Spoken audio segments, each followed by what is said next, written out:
And now let people in.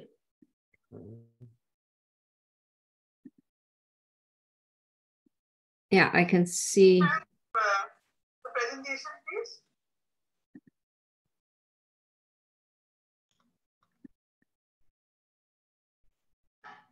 So shall we start?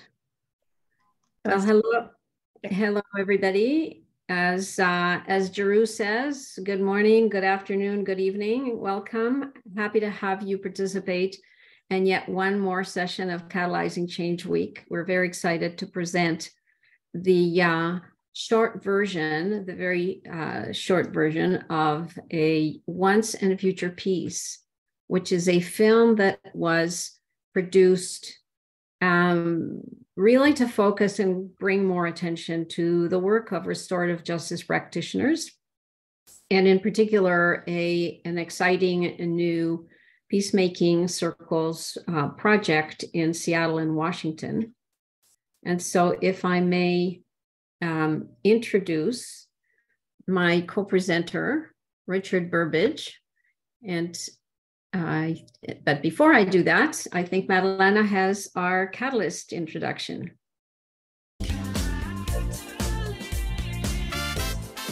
Welcome to Catalyzing Change Week. This year's Catalyzing Change Week is about solutions from the front lines by social innovators. In 2022, Catalyst 2030 concentrated its efforts on bringing proximate leaders and frontline solutions to the forefront. Collaborations led by members from the Global South produced groundbreaking reports on climate and transforming education, with an emphasis on offering local solutions. We continued our mission to create an enabling environment for social entrepreneurs to flourish by initiating a letter to donors, signed by more than 1,200 social entrepreneurs and innovators. The Catalyst 2030 awards ceremony was spectacular, and the awards themselves welcomed by the private sector, governments, bio multilaterals and donors. Catalyst 2030 as a movement is disruptive.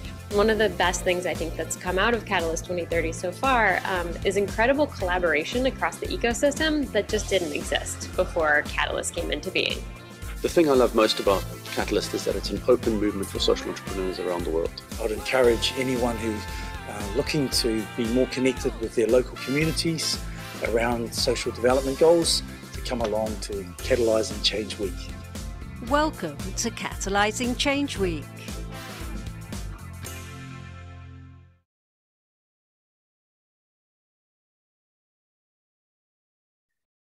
Well, thank you. And I would, it's a pleasure actually to introduce Richard Burbidge, who is the engine behind this production.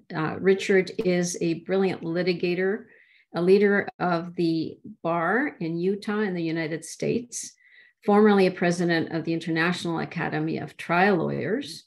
And he took it upon himself when he discovered restorative justice was a field which really is a field of the future, that it really needed more profile. It needed attention. It needed a way to be shown and displayed that was more easily understood. And so he took it upon himself to produce. So he's the executive producer of the short film. The long version of this film is a 90-minute film, so we obviously couldn't show it here. But it's Once and Future Peace is really profiles a peacemaking circles project in Seattle. And you will hear from some of the protagonists, and then we'll have some time for a Q&A once we've seen it. So shall we go to the next slide? How do we keep young people out of the criminal courts? How do we bring justice to young people when they're actually not involved in criminal matters? So there's a whole range of matters that end up in the courts, many of which don't belong in the courts, but even those that do belong in the courts, as you will see a little bit in this film, are really being dealt with from a very punitive rather than a restorative approach. So how can this happen? How can this work? And how can we start to transform a system which is really encrusted in antique practices that are really not appropriate to the needs of today's population?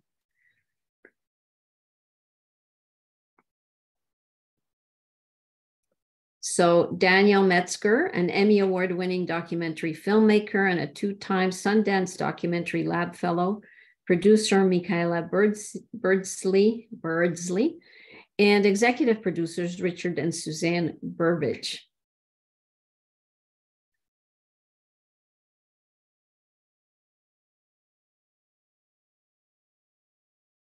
So shall we have the film? Let me just do a short introduction, if I may. I'll introduce myself again, Richard Burbidge. Thank you for allowing me and Eva to come on this program. I've studied Catalyst. The program that we're going to talk about today is a perfect adjunct to what Catalyst is all about. In the origin of this film, I want to spend just a second with it, was with Eva, as is many good things. My wife and I have traveled with Eva and Chris around the world. Every time we got into conversations about criminal justice, she kept throwing out this Peacebuilders notion, which I thought was kind of, in any case, I didn't take her seriously. But then when I became president of the International Academy of Trial Lawyers, I needed to put on a program. And so I called Eva and I said, Eva, has anybody ever asked you to come forward and tell us what it is you do at Peacebuilders? She said, no. And I said, well, you will. The montage, Deer Valley, 2016, and there she arrived. And as she's telling her story of this incredible program to keep kids out of court, for the simple reason that they do not belong in court. Nothing good can happen to them in court, and lots of bad things can happen there. And as she laid out her program, in which conservatively she saved maybe 1,500, 2,000 kids with complete private money after years applying the courthouses, trying to sell judges and prosecutors on the notion that there's a better way to deal with youth. She organized a community support group that could give the kids a forum in which, for the first times, for the most part, in their lives, they could confront who they are and why they're doing what they're doing and what their role might be in the society, and people actually listen to them. I was sitting next to an Academy Award winning documentary filmmaker, Geraldine Dreyfus, who's a friend of ours. She just won her 4th Academy Award, by the way. Make sure you see the film Navalny, no matter what you do. But in any case, I turned to her and said, isn't this a film? And she said, yeah, and you've got to make it. I said, I don't think so. She said, now I'll get you a producer out of New York, I'll get you a filmmaker out of San Francisco, and you'll make up a wonderful team. In any case, we flew up, spent a lot of time with Eva, spent time in Minneapolis with the Legal Rights Center, and then looked for a story that would engage an audience and which would articulate and display the underlying theory, message, and purpose of restorative justice. We think we have done that in a film, A Once and Future Peace. There is a way that only film can present a subject matter, move the audience, and energize them toward a purpose. So most people don't have weeks and months to study this subject, or as pleasant it is to spend time with Eva, fly up to Toronto and hang out. We believe this film accomplishes a lot of that and delivers the message. It has won a lot of awards. It's played at all the major film festivals, and it has now been licensed to the Canadian Broadcasting Company for national broadcast. A shortened part of the film, or version of the film, was broadcast in Canada nationwide December 9th, and the full 83-minute film, Once and Future Peace, is streaming in Canada. We're going to show you a short that Eric made for us. It's muscular, it's evocative, we hope you'll enjoy it. And we use this when we're out on the hustings to engage policymakers, especially who have very short attention spans. And we're hoping that you'll see the merit of this. This short is available to anyone who wants to preach the gospel of restorative justice. And if you have an interest in seeing the larger film, you can see it in Canada and streaming, or we can offer you a private link. We can't put it on YouTube and we can't publish it because of our license. So without further ado, we would like to play a short of a Once and Future piece called Making Peace, after which Eva and I will do a little bit of commentary and hopefully take questions. So, Madalena, it's all yours.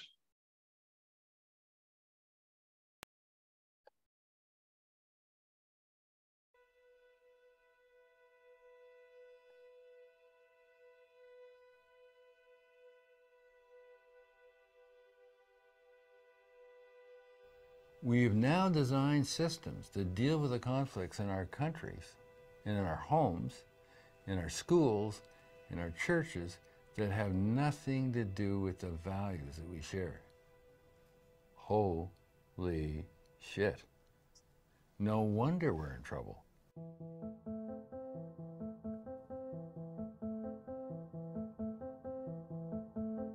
I really think we need to respect each crime as an opportunity to find out what's going on here and get to the root of it. Criminal justice system buries those roots.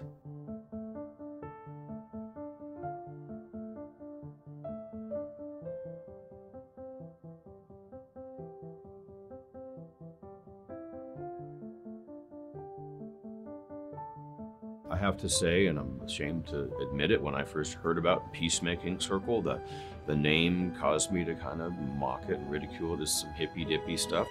But then I sat in on a circle. And after I experienced the power of the Peacemaking Circle process, I was a convert, no longer ridiculed it. And really we started to think, well, how can we use this as a adjunct or as an alternative to the traditional court process?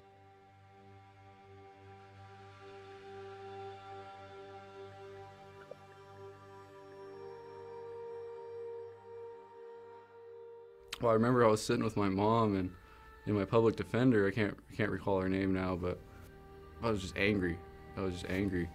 And they told me about peacemaking, and I kind of laughed. You know, I didn't know a whole lot about it, but just like anybody else that was in the program, they were like, no, I don't want to, you know.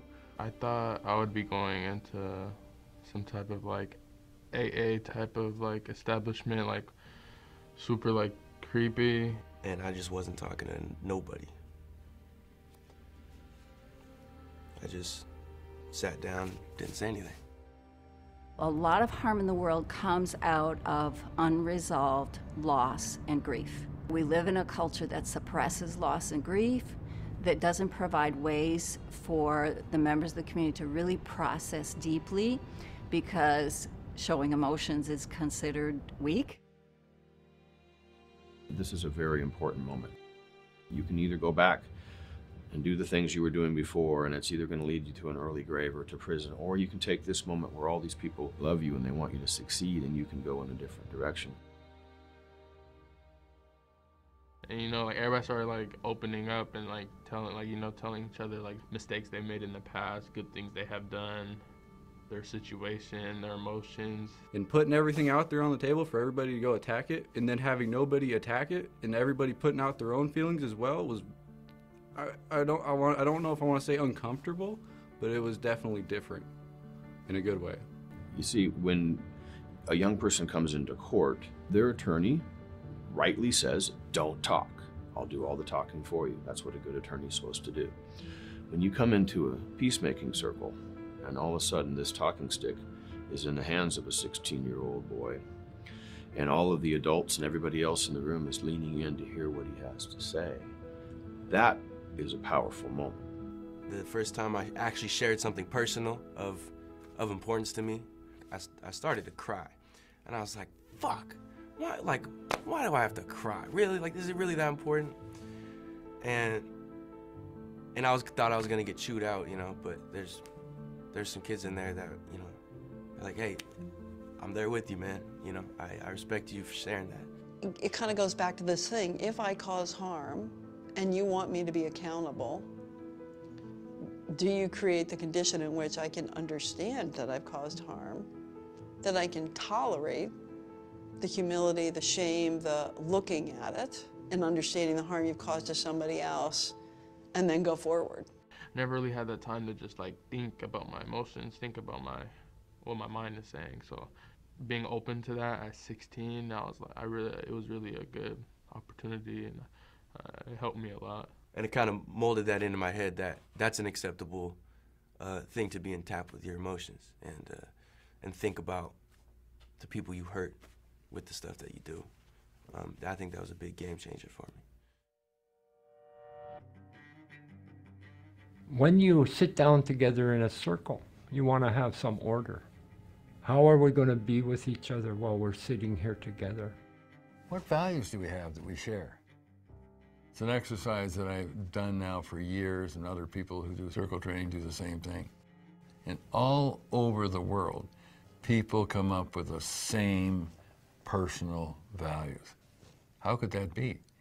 You know, it's not based on economic class, it's not based on religion, it's not based on their ethnicity, it's not based on who their parents are.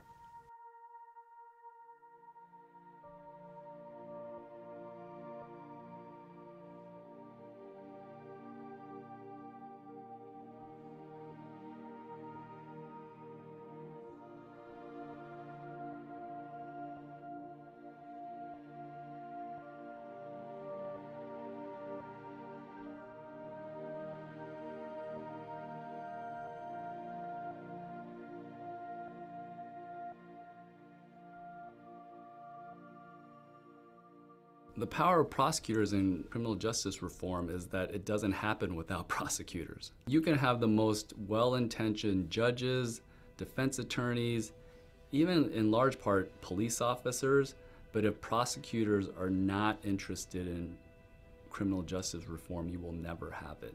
Being the gatekeepers of what actually comes into the criminal justice system gives us the most power in the system. And so it has to be prosecutors who are willing to either lead the charge or partner in efforts to change the system. So I am excited today to preside over the termination of David's criminal case through his participation in the Peacemaking Circle process.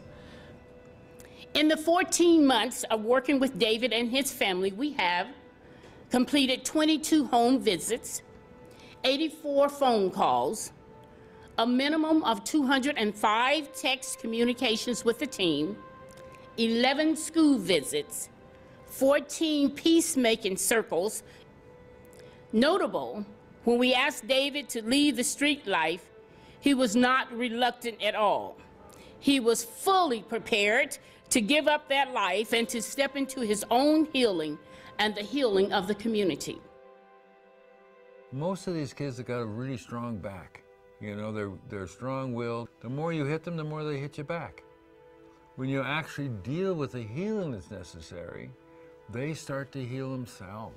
The growth that I've seen in him has really been remarkable.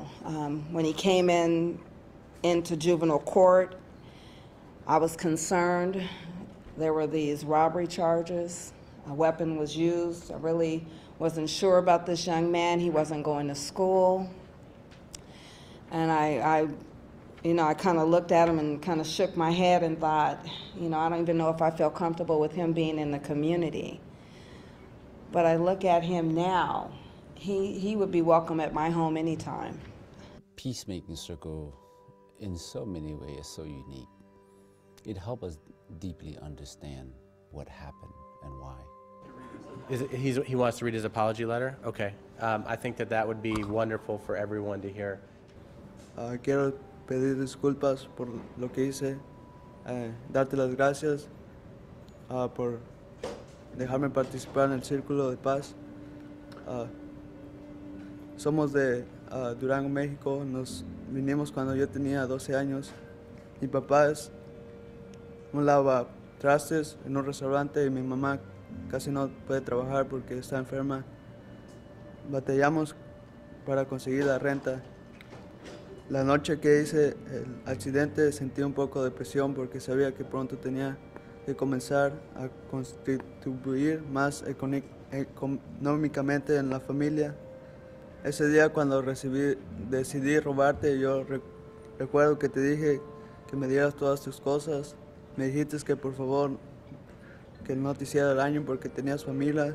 Después miré en tus ojos y miré que tenías miedo y me di cuenta que era una cosa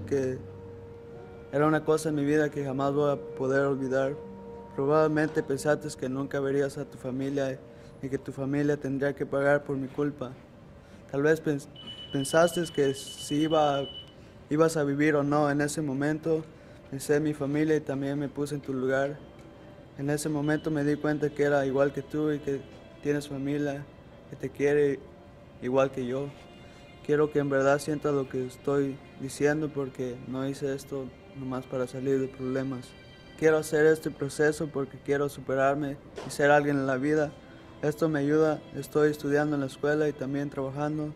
Soy mejor persona, no estoy en las calles, estoy tomando mi vida en serio.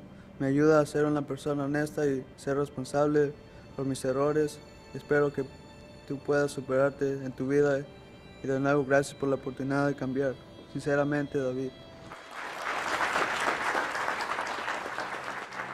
And when you're doing circle, you're creating this vessel that allows for a level of vulnerability to occur. And so it makes you reflective, it makes you introspective, it makes you empathic in the sense of now you're listening with empathy. We come from different places and, you know, we speak different languages and we've had different life experiences, but we have family members that we worry about. We have mental health issues in the course of our families. We have depression, we have addiction, we have grief. All these things we carry around in us, and if we share those, suddenly we get to that point, oh, we really are alike. And that becomes the foundation of creating that trust. I'd say it's a mindset. You either want to make peace or you don't. You don't want to put that effort in. Because it's hard work to actually delve into your emotions, to connect with other people. It's hard work. It's not, you know, it's not just given to you. You have to want to make peace. You could have been in a really messed up situation. Somebody could have been dead. You could have been in the box right now facing 25 to life. So I was able to change my actions, and I had a chance to. It changed my headspace. A lot of people think of peacemaking as making peace between two different people. But what I got out of it is it's really making peace within yourself. It's really a internal fighting that demon inside of you, in overcoming that demon inside of you. I think that's what peacemaking is to me. It is an incredible testament to David's work that he is going from looking at two violent felony offenses that would result normally in time at JRA to a situation where he has entered a deferred disposition on two Class C felonies and has the opportunity, if he continues doing the work as he's done, which I have no doubt he will do, of getting these cases dismissed. And that happens in a way that has allowed for accountability on his part. It has allowed for reparations to the community, and it has allowed for him to grow as a person. And whatever any concerns anyone has about that, about this process and the way it works in every single case, when it works, that last piece is something very special and something very new as part of the criminal justice system. and we can begin this process of sending David off with a successful beginning to the rest of his life. You know, the worst that can happen is you're back to the same old. The best that can happen is suddenly you have some young people who see themselves not only doing something different, non-criminal, but also seeing themselves in a different light. You're really creating positive human beings who feel themselves, oh, I can contribute, and this is how I can contribute. It hit me more and more the longer I was away from it, the more I put it in my back pocket as a win and moved on. It's like, oh, I got through it, you know? The more I realized the stuff that I learned in that group just has carried with me so much. My school's done a whole 180.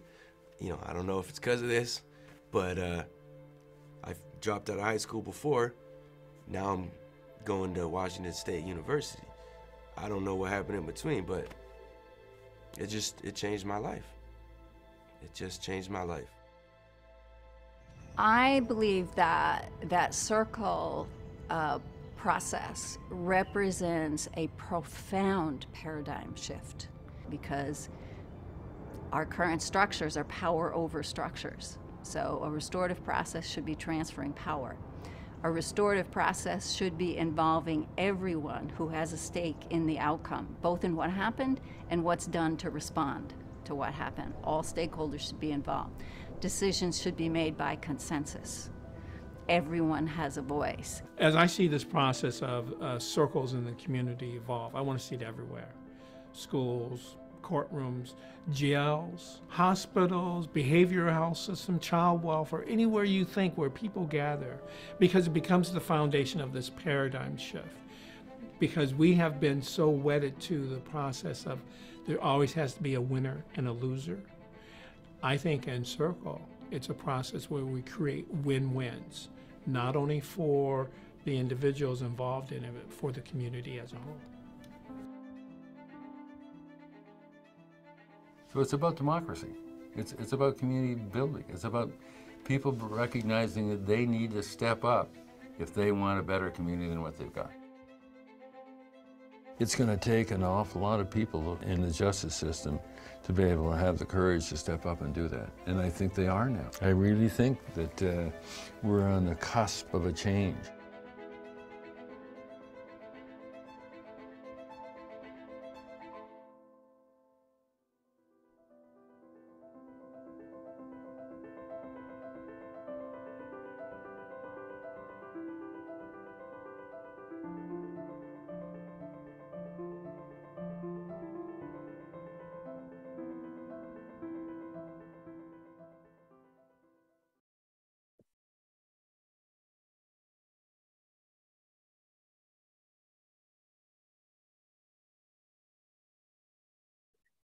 Well, first of all, we want to welcome you to put your questions into the chat, and Madalena will pick them out and read them out as we go through.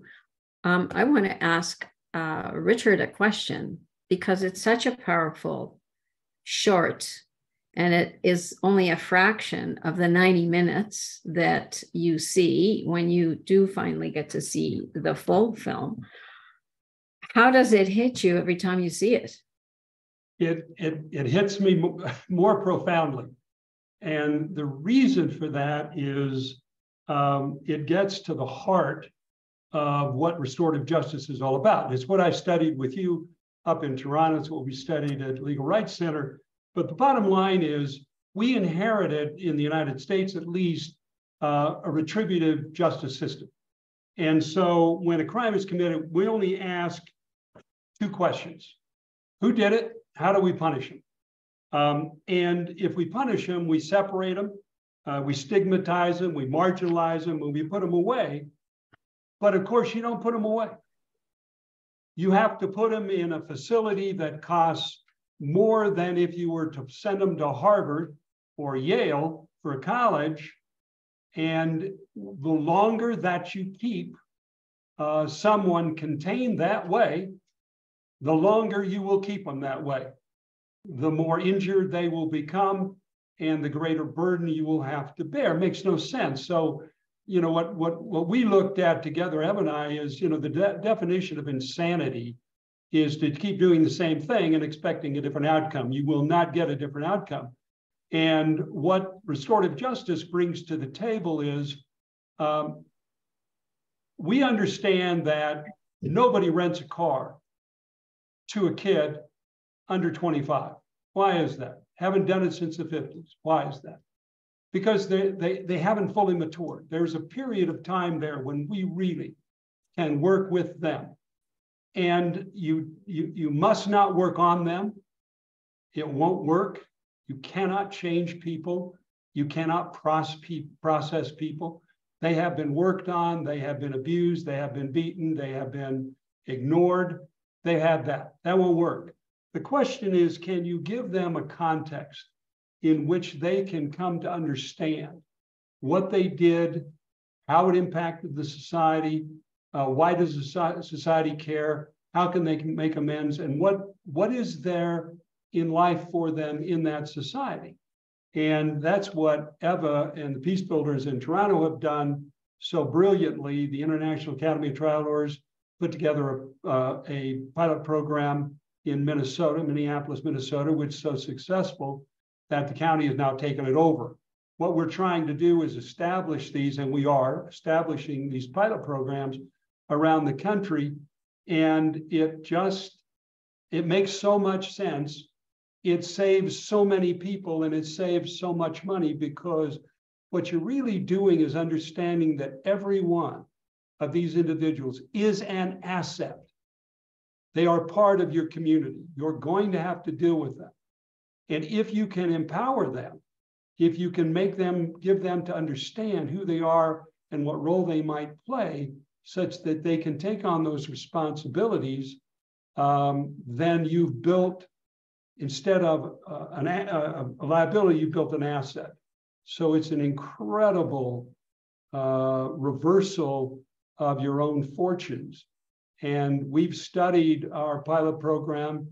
I met with the judges up in Toronto who refer cases to Eva, and anecdotally, they say we never see the kids again. There is some recidivism, but it's slight. And in our pilot program in Minnesota, it is orders of magnitude less than the traditional system. So every time I see it, I'm renewed in our dedication that this is the better way. And in some respects, the only way. I'm thrilled that it's caught on in communities around the world and in the United States. The merits are manifest. What we're trying to do is add additional modalities, additional support. And one of the primary purposes of the film is to change the hearts and minds of those who are involved in the space that deal with children who act out. And I don't know if that answered your question. I've rambled on too far. I'm sorry. Well, and now I think all of that answers and more. I have to say that every time I hear any of these young people in this film, and also in the real situations in real life, it really can't help but brings tears to my eyes, because it is so powerful. Before I lose the thought, though, I just want to go sideways for a second, and then I see there are questions in the chat. But this film is really about the youth justice system, the adolescent justice system. The work has been done now in so many different categories. So a colleague of mine, Arlie Groh, who started the Elder Abuse Project at Kitchener-Waterloo, was just a speaker in Prague, literally coming home today. And she was invited to speak about the use of restorative practices with respect to elder abuse, which is something that is basically disappears when elderly people are abused. Are they going to complain about their caregivers, or their their relatives. It's people they know who look after them. And Petra, I don't have Petra's last name. It turns out she's an Ashoka Fellow who started the Institute for Restorative Justice in Czechoslovakia. So there's a lot of work that's happening all over the world in various ways, in communities, and focused on many different problems. And the possibilities are infinite because human conflict is infinite, and human conflict manifests itself in infinite situations. So I just wanted to point that out, because what we're looking at is the combination of a philosophy, which is restorative justice, a process, which is a circle process, a facilitator, which is a whole other teaching part of this. And you saw Sarum, Cambodian young man who was a refugee from Cambodia, ended up as a gang leader in Revere in south of Boston, and is now really a brilliant facilitator as he has transformed his own life from being a survivor, refugee gang leader, to a circle keeper and a brilliant leader. And so there are many components to how this can happen, but the fundamental pieces, and Barry Stewart, the judge, spoke to it at the very front and at the back, is really the fundamental values. If we agree that that's our starting point, then we have the beginning of a journey. If we can't agree on those values, we do not have a journey. And all those other things are part of what we need to have to continue with the journey. Madalena, maybe I'll let you read the questions so we can. Sure. Would you like me to just read one maybe and then we reply, or would you like me to read? Sure. Well, let's do one at a time. One at a time. Yes, perfect. So Christine's asked, how important is the building of the group? This wouldn't be the same working with a young person individually. Well, I can take that, Dick, because we've done both, and we've done the full range. We have had situations where there were young people fighting with young people from other families, where we've really had 2 or 3 families all together in separate combinations and together. So it's not one circle, but it's always a series of circles, and you actually try and figure out who and what the sequence is, and that's one of the keeper jobs. But we also have had situations where we couldn't find anybody. Ideally, you can find and you look for supports for family, for teachers, for neighbors, for friends, for other people, because it's a journey where other people can support you. But we've had situations where there's literally nobody. And in those cases, what we've gone through, in one case, asked the young person to identify somebody in the school that if he had to have someone who could be there with him, who would it be of the teachers? And he named the science teacher, the math teacher. And when we went to the math teacher, the teacher was shocked because he said, well, I thought he hated me. I can't believe that he asked me to be in the circle with him. But I guess the end of the answer to your question is, yes, it's always better when there are people who are there to support this young person, because it is a difficult journey. Let me just mention something about it. The one thing I learned from Eva and the studies we've done to put together our own programs is you do not process kids. That is, those who deal with these kids must go through a transformation themselves. And they must understand that you are not acting on the child, you are acting with the child and giving them a safe place in which they can understand themselves. And it's really hard sometimes to pull people away from the retributive instincts. But it's not about you, it's about them, and it's not about you changing them, it's about them changing themselves.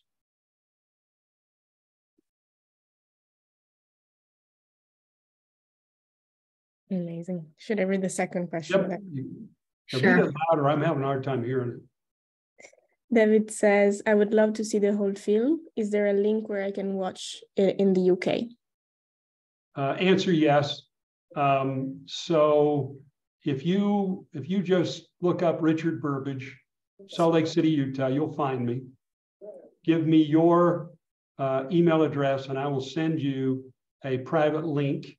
Don't publish it, don't broadcast it, but you'll be able to see the full film on the through the link, which I'll get you through the internet. I would also love to see the whole film, so I'll also ask. I'm thinking, Richard, that it's possible that we could approach the CBC to see if we could organize a, because it's a fantastic training tool. So for people who are looking to either start a program, understand a program, or understand what else can be done, that it's possible that the CBC is a pretty open, despite the many criticisms, it's still a pretty open institution. Then maybe our license is really for publication, mass publication. So they will be, I think, very open to educational context. Right. The only thing we couldn't do, because we're recording this session, we couldn't put the full film on because it would be recorded then on the internet and available internationally. So I can't do that. But the other, we can certainly set up an educational meeting, play the film, not record it, but play the film. The person who would like to see that in the UK, I'll make sure that happens. Amazing. In fact, our producer is in the UK living right now. So we will take care of that. Amazing. Jiru, you have your hand up. I have a question. Is it something that we can just put on the newsletter? Can we put the link and a blurb on the Catalyst newsletter? I don't know whether that's possible. You're talking about the short link, the link that we saw. We can start with the short length. Yes. And then I don't have a problem. I don't have a problem linking up the short. It may be nice to ask Christine, not the CCW newsletters, because there's a lot of information, but maybe in the following month, Eva, maybe we can put it in the newsletter, and we get a lot of clicks and it goes to several thousand people. We'd like to do that. That's the purpose of the short, is to attract attention to the larger film, the larger principles of the program. Yeah, and then whoever wants to can contact you, Sure. Eva? Yeah. Yes. Yeah. No, that works. Eva and I are nothing if we're not evangelicals, and that in the best sense. That is, we are looking to spread the principles of restorative justice far and wide, and let them take hold and try to transform the criminal justice system for use, and hopefully at some point in time for everybody. And make sure that then last but not least, Deepa asks, could you speak to the process of convincing those within the judiciary and other traditional institutions that this is a good idea? How does that process differ across different cultural contexts? I can handle that a little bit. Let me just, I'll let Eva. Eva's a pioneer. She's the one that, went in to talk to the judges about letting kids go into her program, and I don't think so. By the time I got there, they said, not only do we do it, we love it, and we don't see them again. What's interesting about our pilot in Minneapolis, Minnesota, is we have structured it, and this is after it operated for a while, such that the children can be referred to the community outreach at almost every level. So there is an officer that can refer children even before they go to a prosecutor. So there's no record. They refer them to the program.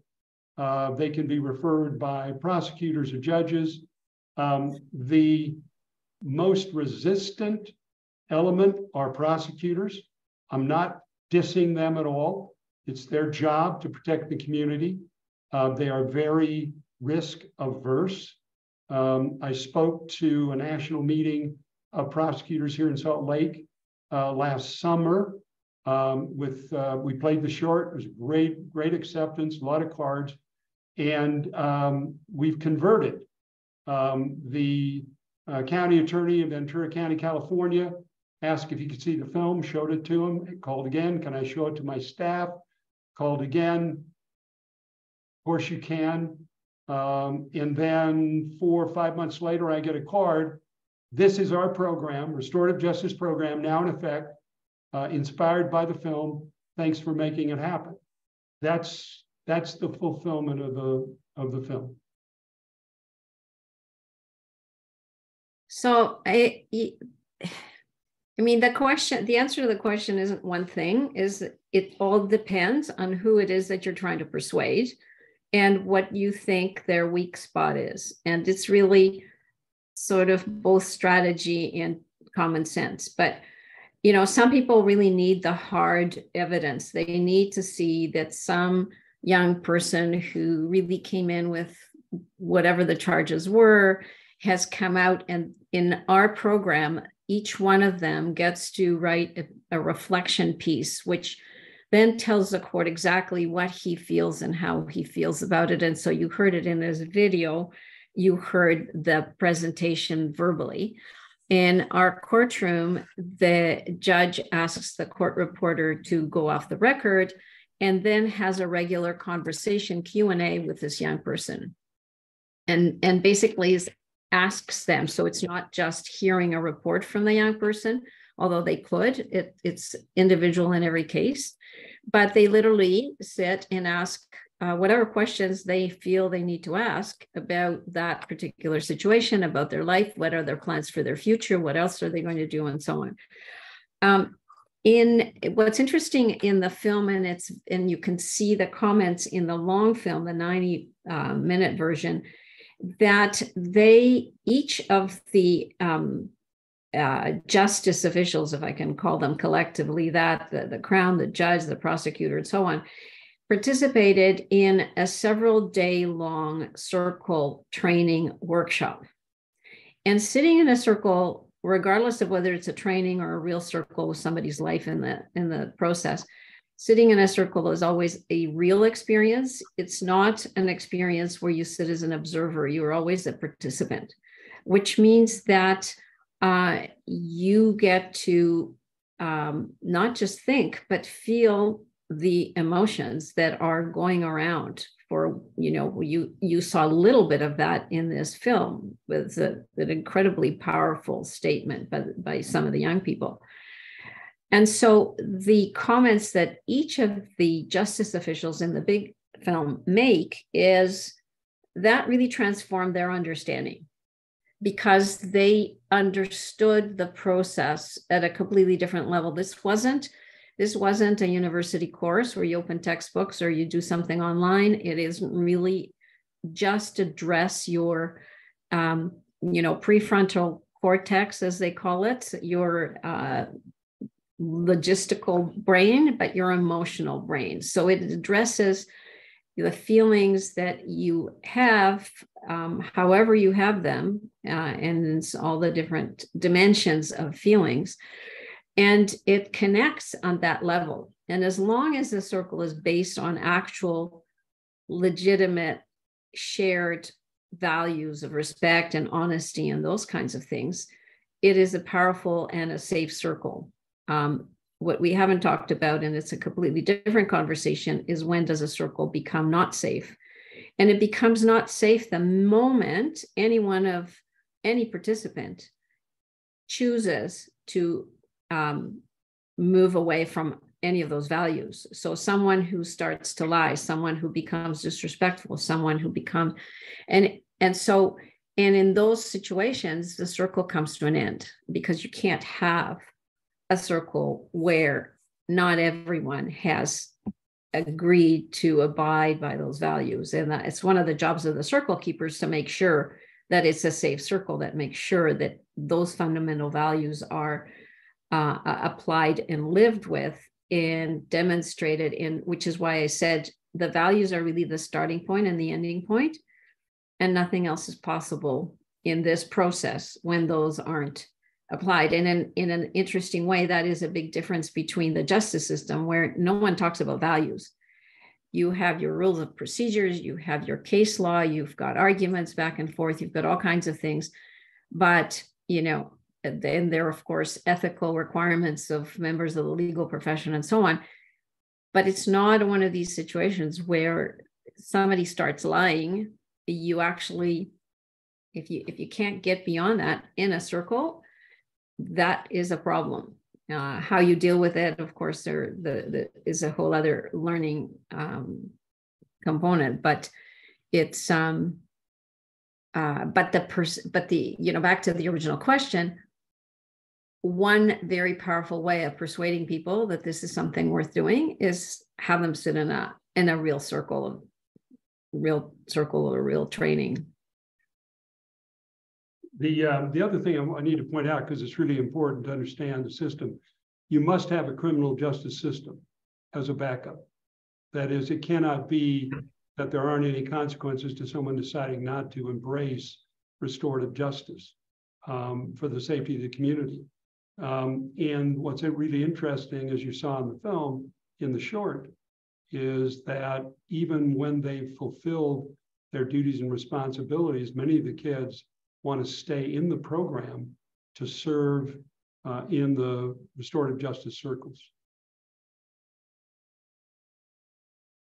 Yes, because by participating in those circles, for some of those young people, it's the first time in their life that somebody's actually listened to them. Because when they hold the talking piece, they have the undivided attention of everyone else. And in our program, similarly, we've had a young person who literally didn't want to leave our peer circles. He was in them. He went on to his individual circles that were with his assigned keepers to deal with his own issues, which is why he was in our program in the first place. But he still continued to participate in the peer circles where he had technically finished that part of the program. Any other questions? We're probably running out of time. I've got one. I've got one more, if I can ask it. Sure. Can you talk? Because you talked about young people in circles. Can you talk a little bit about intergenerational circles and how it's a different type of experience, or would you not suggest that those? No, 100%. We actually, the greater the range and diversity in a circle, the more interesting and useful and the better learning opportunity, because you have a different perspective from every single participant. So, but because human beings, we're all diverse, even so, regardless of whether it's the differences are age or background or gender, or ethnicity or color or whatever the differences are, people experience life differently. And in the sharing within a circle, because it's honest, because it's legitimate, because it really comes from the heart, which is, the expression for, speaking honestly, speaking from the heart. So it's not just your logic telling people something, is always powerful. And in many ways, the intergenerational aspects of those circles become even more powerful influences on the youth participants if the focus of the circle is a young person. But if the focus of a circle is how to address issues between generations, it could be any number of different issues. It could be issues of, clashes, gender issues. It could be, frankly, the racial divide that we see is another subject for circles. So there's really an infinite possibility to really decide where does one want to focus.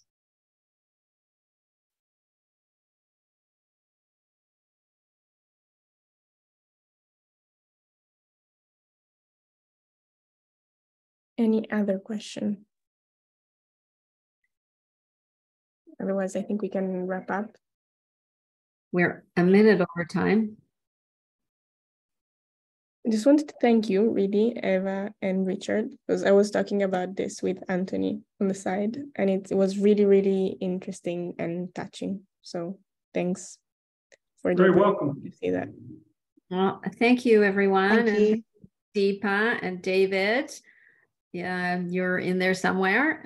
And Madalena and Anthony, and of course, Richard. Thank you. Pleasure. Thank you so much. All right. God bless. Bye. Bye.